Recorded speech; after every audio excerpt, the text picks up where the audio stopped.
In this photo, what was the gift that I saw that I took advantage of? Reflection. The reflection? Good. Mallory, what else? The architecture.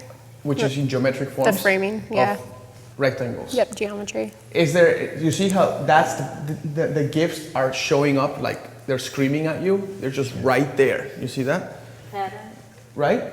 Okay, this is kind of thing, like you want those gifts to show and sing, and this is multiple location stuff. This is, you have the framing, you have the repetition of the squares, and you have reflection. Are his hands occupied doing something? Yes. Or are they just hanging like a monkey? Right? Not at all. Pepe, do you have the chart, location chart with you? Which is the gift that I took advantage of in this photograph? The location is The background. the background is evenly lit. No, it's paintings, right? You see, there's one of the elements, paintings and artwork. Yeah. You see, guys? Yeah. So when I walked into the hotel room, I saw this paintings and artwork, and that was what I used as the gift. Did I show the rest of the bed or the wall or the bathroom? No, just stick to the gift, okay? Do you see how I had her eyes locked in and then I made her react? Yeah. You can totally see this. First of all, I told her to look up into the corner of that window, and she was like, what? I was like, look at the corner of the window. She was just like, and then you embarrass her or do something, and then she's like, right? But her eyes are already locked in. What you don't want is to go back home and you do a job and you're like, just don't react in the way I want. I wanted a lively, cool pose. How come I'm not getting it? You're not locking the eyes. Okay, let's see. Okay, what do you see here in terms of the location chart? Symmetry. So I saw the symmetry. Now, let me explain something. When you have something very symmetrical in a scene, don't put your subjects in the middle. It's like the cliche thing to do. You're gonna break the symmetry. You got to break the symmetry. So you include the symmetry perfectly on your frame, right? But then you put your subjects a little off center, so you're not doing the obvious, like, oh look, symmetry. Ooh, let's go to the middle. See what I mean? So you put her down. You notice her elbows bent? Yes. It's because I don't want her hanging like a monkey when she goes down the stairs, so I told her to please lift up her dress and look to the left. I also had a flash right there illuminating her.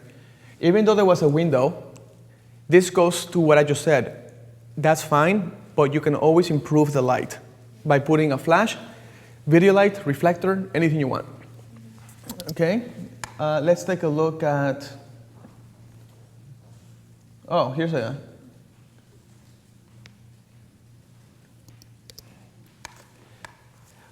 this is a little on the creepy side. This is a photo I took to show contrasts. Now, where are the contrasts, friend? Well, she's really bright. I mean, the colors, even just the colors. The colors, the painting is black Yeah. and white. Yeah. And she's in And color. she's color, I yeah, did so that's not, what I meant. by the way, hello online, I did not make him black and white and she's not in color. That was a black and white photo of Picasso. This is Yeah, Picasso. it is. There's more contrast in that. He's sad, she's happy. He's on the top right, she's on the bottom left. She's small, he's big. Does that make sense? Yeah. He's in black and white, she's in color, right?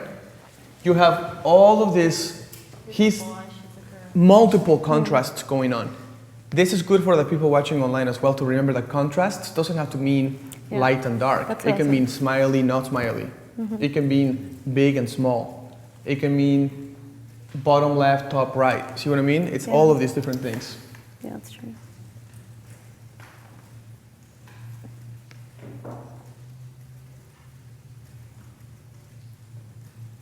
This is kind of interesting. Okay, this is very important for me to discuss, especially from previous experiences that I've had when people say, by the time I do all the stuff, it's so complicated, I lose the moments. And it's true, if you don't practice, it will take you a lot longer to see these things. Here's an example of something that I truly believe. Do not let being a perfectionist take over. Bless you. Bless you. Take over a really great moment. If I see something that's very good photojournalistically speaking, I forget all my rules and I just take the picture. I don't care about the crazy overblown background. I don't care about any of that. Okay? When his daughter walked by and saw his dad getting ready and tried to see what he was doing because she couldn't really see, and then he was like, "Oh, there's my daughter," and, that's a great moment. That picture will make them cry.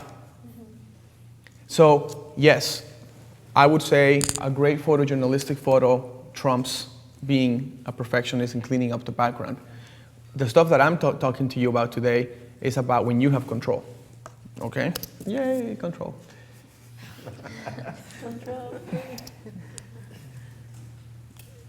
Okay, let's talk about spinal cords in this photograph. Do you think that happened by accident? No. The mom is putting on the shoe. She was like, And when the bride is getting her shoe put on, she's like, "But mom." Okay? You need to be in control of your own domain. And I was like, "Oh, stop, cut. That's not working. That's just not working." So, mom, you do this. You keep your spine straight. You put the shoe without bending your spine. Daughter, you need to lift your elbow because you need to have that waist gap that I talked about in 777. You keep your spinal cord straight. When you do dip your head down, you don't dip it by slouching your back. You dip it by tilting your head down. Okay? So that's what is going on here. Her spine is completely straight, even all the way up to here, and now this part is the only part that's going down. She's not slouching her upper back. Does that make sense? Yeah. This is moving, this looks beautiful. Then her mom is straight, and the photo just looks like, see, it's a blown out background. But why is that okay?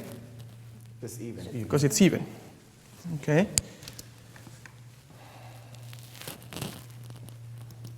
This is a really interesting photo. The bride came up to me with pictures of where she was going to get ready. And she's like, "Roberto, like, I'm so sorry. Like, I want to get ready at my grandma's house. She doesn't live in the greatest place. She lives in the ghetto." I was like, "Okay." She's like, "This is like the photos." And she showed me a photo of like that staircase. And I stopped during that photo and I said, "That is the most beautiful staircase I've ever seen." And then she's like, "Oh, you're just totally being polite because I'm your client and you're a photographer and you're trying to get paid." I'm just kidding. I said, "You're just totally trying to be polite." And I said, "No, it really is a great staircase. Because that staircase, you cannot see it here because it's already, this is the final photo. But that staircase had that contrast of strong light coming in, going into darkness. And when I saw that, I was just like, oh my gosh, that's like contrast birthday heaven. You know what I mean? I also saw symmetry. You see the symmetry of the staircase? I also saw patterns and repetitions with the lines. I also saw balance. I mean, this little staircase had like 8 parts of my location chart. So when I saw that, I was just like, this is like happy birthday to me for a staircase, you know? And then I told her to walk down, and I zoomed out my lens as I was taking the photo with a long exposure. These are things you practice during the week. And it looks like it's blowing out because I took a picture with a slow shutter and I zoomed out the lens as I was taking it. You know how that creates an explosive effect? The practice part was you have to know that would work here. And second, you have to know how to hold the lens so when you spin it, you don't actually move the lens. It has to be like spun right on that axis, okay? And all of these examples and the stuff we did photographed yesterday goes to show you I would say the power of this lucky seven stuff, the power of looking at the non-obvious location gifts, and the power of being confident, locking the eyes, and most importantly, create good subject emphasis every time, okay? I really feel strongly with you and with everyone watching that if they start to narrow down their photography, to not let the obvious locations guide them, like the pretty fountain or the pretty lake, your work will exponentially improve, really, really get better, to the point where you are considered a professional, an artist, not just a guy taking a picture of a pretty fountain, with a person in front of it. There was a question from David Loha who said, can you do symmetrical pose with two different light sources, i.e. a light in the room on one side and an ice light on the other, like two different temperatures? And how Yeah, I often mean, do you that's do what we that? did, right? I think you had 2 ice lights, didn't you? No? Oh, I did symmetrical. Yeah, of course. What I mean is that the picture of that girl, when she was sitting on the floor, that was tungsten combined with daylight balanced. So it creates a dual contrast, dual light balance. By the way, playing with dual white balances is another cool little thing you can practice at home. Like put your sister, daughter, son, anyone, or a banana, like what I do, like fruits, if you don't have people, and try tungsten light with natural light, with daylight balance, take a photo, see what it looks like. Try different things and build it into your repertoire of tools. So if you do see an opportunity, you're like, that's an opportunity because I've done it before. See what I mean? So, yeah. Cool. Okay, a question from Rocky Brook, which is just kind of a quick question. Did you say that the woman should have her chin above the shoulder at all times? This was when we were looking at photos earlier. The chin. Should a female subject have her chin above the shoulder at all times? No. That was because I was trying to get that sunlight bath in her face, remember? So when she hugged, I said, go up so the sun, which is higher than her obviously, can hit her in the face and give her a clean light because she needs to be the brightest subject, correct? Remember I said I was going to feature her and he was just an accessory? So that means I have to make the light on her the best. Here's an example of why that's not. Here's an example of the chin down. Same thing, chin down. Okay, so this time the light was in the sand because the sun is hitting the sand. The sand is a natural reflector. The natural reflector bounces the light right back up. So I don't want to lose that. So where's the reflector coming from? It's coming from the ground, from the sand up. So I told the bride to get hit by that reflecting light.